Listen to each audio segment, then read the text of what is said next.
Uma das coisas mais importantes que os aquaristas deviam ter no seu aquário são plantas. Portanto, aqui venho trazer-te 5 plantas super, hiper, mega, super, espetacularmente fáceis de ter e qualquer pessoa devia ter no seu aquário. Eu ainda te vou explicar porque é que tu devias ter essas plantas no teu aquário. Portanto, bora lá para o vídeo. Bom pessoal, antes de começar aqui o vídeo, para que fiquem a saber que nenhuma das plantas que eu vos vou apresentar aqui precisa de CO2, precisa de fertilizantes líquidos ou de substrato fértil para viver bem. Elas vivem bem sem qualquer uma destas coisas, ok? Portanto, eu não vou estar aqui a repetir constantemente esta planta não precisa disto, porque... Está aqui dito, ok? Sem CO2, sem fertilizantes, sem substrato fértil. A primeira planta que eu vou apresentar aqui é a Vallisneria. A Vallisneria é uma planta originária do sudoeste asiático e gosta de viver assim em zonas de luz, portanto em zonas amplas, abertas, onde a luz consegue bater diretamente. Portanto, o que esta planta vai mais precisar no fundo é de luz. Elas gostam de uma intensidade de luz média barra alta. Ela vive num pH de 6 até 8, embora há pessoas que conseguem mantê-la em pHs até mais altos, mas a minha recomendação é um pH assim de 7.5, 7.4, é um pH que elas gostam bastante. Ela vive numa temperatura de 22 até 30 graus, embora também recomendo uma temperatura de 24 a 25 graus, digo isto por experiência, já agora, e ela pode chegar até 50 cm de altura. Isto no caso da Vallisneria natans, porque existem outras espécies, por exemplo a Vallisneria gigantea, pode chegar até 1 metro, 1,20 m, ela fica enorme, mas neste caso que é a Vallisneria natans, que acho que é mais comum, 50 cm, 60 cm de altura, mesmo assim fica bastante grande. Esta planta aqui ela reproduz através de uma coisa chamada rosetas, que são pequenas, portanto são mini Vallisnerias que ela vai fazendo através de coquedores. Um bocado como as plantas de carpete. Ela vai fazer um fiozinho, depois nasce outra Vallisneria pequenina que vai crescer, e depois nasce mais um fiozinho, e por aí vai.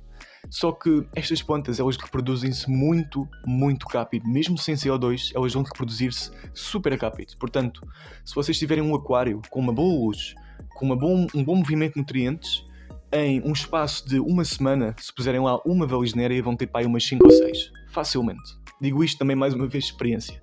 Já estive num aquário pequenino que eu tenho. Elas, um espaço de uma semana, taparam o aquário todo.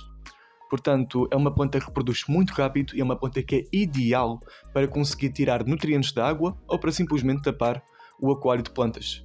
No caso de reprodução de peixes, para quem quer simplesmente ter assim um aquário mais selvagem, digamos assim, é uma excelente planta.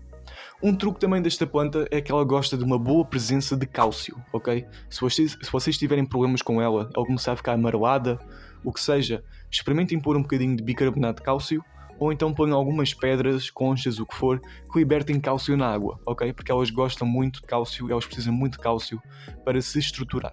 Na quarta posição na nossa lista estão as mais conhecidas de sempre, anúbias. As anúbias são plantas que são originárias da África Central e gostam de viver em zonas mais sombreadas. Elas geralmente são encontradas, na verdade, junto à água, mas não totalmente dentro da água, em zonas tipo clareiras, ao pé de rios, no leito de rios, onde não existe assim muita luz. Elas gostam de viver num pH de 6 a 9, portanto têm uma faixa de pH bastante alargada. Vivem numa temperatura de 22 a 32 graus, embora gostem de temperaturas mais altas, portanto 26, 27 graus eu diria que é a temperatura ideal. E dependendo da espécie podem ficar tanto com 5 cm, no caso das Anubias nana, como podem ficar com quase 1 metro de altura, no caso de outras espécies maiores. Estas aqui são plantas de rizoma. Para quem não sabe o que é um rizoma, é basicamente uma raiz, só que em vez de ser uma raiz que serve mais para tirar nutrientes e para fixar as plantas no solo, esta raiz ela serve mais para prender a planta em troncos, pedras, no que seja, e é mais usada para tirar nutrientes da própria água, não tanto do solo. Portanto, são plantas que podem ficar presas em outros sítios que não o solo. Na verdade é recomendado que vocês as prendam em pedras, troncos, em buracos e não tanto no solo, porque isso até pode matá-las, se taparem o rizoma todo, pode ser perigoso. Portanto, são plantas que podem até ficar a flutuar, na verdade, não são mesquinhas quanto a isso, desde que tenham nutrientes, claro. E são plantas que são hiper mega resistentes, e é por isso que elas estão aqui na nossa lista, e é por isso que elas são tão comuns nos iniciantes. Elas são plantas que elas têm um metabolismo muito lento, portanto elas crescem devagar, mas no entanto, por crescerem devagar, elas não precisam de tantos nutrientes, por isso não vão ter problemas em ficar amareladas ou o que seja, desde que haja os nutrientes que elas querem na água. E um nutriente muito importante para estas plantas é o nitrogênio. Elas gostam bastante de nitrogênio e precisam bastante do nitrogênio, mais do que os outros os nutrientes. Portanto, se vocês têm um aquário que tem uma boa quantidade de peixes, ou seja, uma boa quantidade de nitrogênio, e querem pôr umas plantas, mas também não querem estar a enterrá-los no sol, comprem umas anúbias, que as anúbias vão dar conta disso. Em terceiro lugar, temos uma das minhas plantas favoritas, que são as Cryptocoranes. As Cryptocoranes são plantas originárias do sudoeste asiático, mais uma vez, principalmente ali da Índia, Tailândia. São plantas que vivem em zonas escuras, com muito pouca luz, tal como as anúbias, e vivem num pH assim de 6.5 até 8.5, 9, portanto o pH é um bocadinho mais alcalino. Gostam de uma temperatura de 20 até 27 graus, não são muito apreciadores de temperaturas muito quentes, e mais uma vez, dependendo da espécie, vão chegar ali aos 40 cm ou então até aos 10 cm, ou menos. Estas plantas na natureza, elas costumam reproduzir-se através de flores. Portanto, temos a flor macho, for a fêmea vai a flor macho, ou o que seja, não percebo muito bem disso. Mas dentro do aquarismo é mais comum elas produzirem-se, ou neste caso, nós as produzirmos, entre aspas, por divisão. Portanto, pegamos na plantinha, dividimos a planta em dois e agora temos duas plantas. Mas claro que dentro da família das Cryptocoranes elas são bastante diferentes. Portanto, há plantas que até se calhar a reprodução é diferente. Eu não sei bem, na verdade. Mas há plantas com raízes assim, raízes assado, folhas assim, folhas assim. Elas são bastante diferentes mesmo entre elas, mas em geral é assim que elas produzem. Elas também são plantas que crescem muito devagar, tal como as anúbias, e por causa disso não precisam de muitos nutrientes e não precisam quase de luz nenhuma. Elas devem ser das plantas que menos precisam de luz para conseguir viver.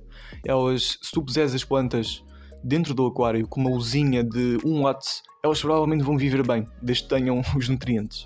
Elas apenas são um bocadinho mais mesquinhas em relação aos nutrientes. Elas gostam de ter nutrientes ali disponíveis para elas. Desde que haja nutrientes na água suficientes para elas, elas vão viver bem. Mas, se calhar neste caso aqui, até ter um bocadinho de substrato fértil ou até umas pastilhas ajudava. Mas em geral não é preciso. Vocês podem tê-las em areia que elas vão viver perfeitamente bem.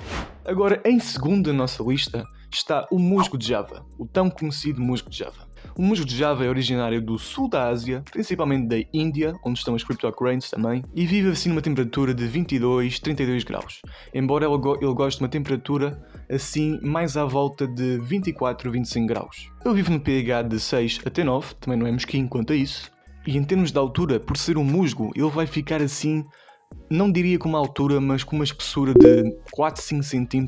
Este musgo pode reproduzir-se por esporos, portanto ele vai libertar esporos na água, os esporos vão para algum sítio qualquer e depois vão começar a crescer musgo noutro síttio, mas também podem se reproduzir através de divisão. Portanto, vocês pegam no musgo, dividem em dois musgos. Feito. Eles também são plantas que crescem lentamente, não vão demorar um pouquinho a crescer, mas neste caso eles gostam de uma luz assim mais forte e também gostam bastante de uma corrente de água forte. Eles gostam de levar assim com a água e receber nutrientes diretamente. Isso até vai fazer com que eles cresçam mais fortes, cresçam mais rápido e cresçam mais espessos. Portanto, se vocês tiverem a oportunidade de pôr o musgo à frente do filtro, à frente de onde a água sai ou o que seja, façam isso que ele vai crescer muito mais rápido e vai ficar muito mais bonito. Por fim, aqui no primeiro lugar da nossa lista está uma planta que é basicamente à prova de bala. Isto aqui é uma planta à prova de balas de bomba nuclear, não sei. Esta planta aqui é o rabo de raposa, ou mais conhecida também por Limnophila sessiflora. A Limnophila sessiflora é uma planta do sul da América, mas neste caso ela também é cosmopolita, ou seja, existem 1/3 do mundo basicamente. Vocês vão à China, vão ao Japão, vão onde quer que seja, ela está lá. Ela gosta de viver em zonas com luz aberta, mais uma vez, de intensidade média ou alta, mas na verdade ela pode viver em intensidade de luz baixa, ela não quer saber. Ela vive num pH de 5 a 9, portanto o pH não é realmente um problema, e vive em temperaturas que vão desde os 15 graus até os 33, 32 graus. Também não é problema, vocês podem pôr a planta num balde com gelo, ela vai viver. Esta planta pode chegar até 1 metro de altura, portanto ela fica bastante grande, e a sua reprodução é feita através de divisão. Portanto ela vai crescer numa estaca grande, vocês vão lá, com a tesoura na diagonal, cortam, tem uma nova planta. E porquê é que esta planta está assim no primeiro lugar? Bem, porque esta planta, para além de ser hiper mega resistente, como vocês podem ver, os parâmetros que ela precisa são basicamente... Ela não tem parâmetros, ela aceita o que for. Ela é uma planta que pode ficar em qualquer estado. Portanto, ela não tem raiz, ela geralmente pode ficar enterrada, como pode ficar a boiar, não tem problema algum. Não precisa de nutrientes, não precisa de luz forte, não tem problemas com o pH, cresce hiper mega rapidamente. É uma planta literalmente à prova de bombas nucleares. Esta planta vai crescer em qualquer lugar. E por essa razão, esta planta é ótima para tapar o aquário. tal como a Valigenéria, porque ela vai crescer muito, e vai ficar muito bonita, na verdade. Eu acho uma planta bastante bonita, eu tenho aqui no meu aquário, e vai crescer muito rápido mesmo. Basta ter uma luzinha um bocadinho mais forte, embora ela também, com uma luz baixa, fica tranquila, mas basta ter uma luzinha um bocadinho mais forte, bom, vão ter uma planta já gigante e a crescer muito rapidamente. Pessoal, este foi o vídeo, espero que tenham gostado. Se gostaram, deem um like, subscrevam, fiquem bem, boas entradas aqui para o ano novo, fiquem com Deus e até à próxima.